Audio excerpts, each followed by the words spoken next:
സതീശൻ വിരളം ചൂണ്ടിക്കൊണ്ടുള്ള ആ ഡയലോഗ് അടി കേട്ടിട്ട് ഞെട്ടിപ്പോയി എന്ന് പറയേണ്ടി വരികയാണ്. ഒന്നുകൂടി അത് കണ്ടപ്പോഴാണ്, ആ വാചകം കേട്ടപ്പോ ഏ സി പി എമ്മുകാരെ കിട്ടില്ല എന്ന് സതീശനോട് പറയുകയാണ്. എന്താണെന്നല്ലേ വാചകം? സി പി എംകാർ ഞാൻ എന്റെ ജസ്റ്റിസ് കണ്ടെത്തി ഞാൻ ഭീഷണിപ്പെടുത്തുവാണെന്ന് നിങ്ങൾ വിചാരിക്കാം. അധികം കളിക്കരുത്. ഇത് സതീശ സി പി എമ്മുകാരടുത്തല്ല.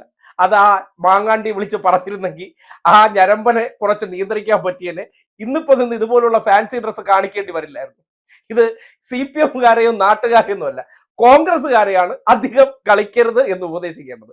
കോൺഗ്രസ്സുകാരുടെ എല്ലാ കാര്യത്തിലും അധികം കളിയാണ് ഇപ്പോ സതീശന് കൂടെ വന്ന് നിന്ന് മൈക്കുകളുടെ മുന്നിൽ മോങ്ങേണ്ടി വരുന്നത്, പൊട്ടിത്തെറിക്കേണ്ടി വരുന്നത്.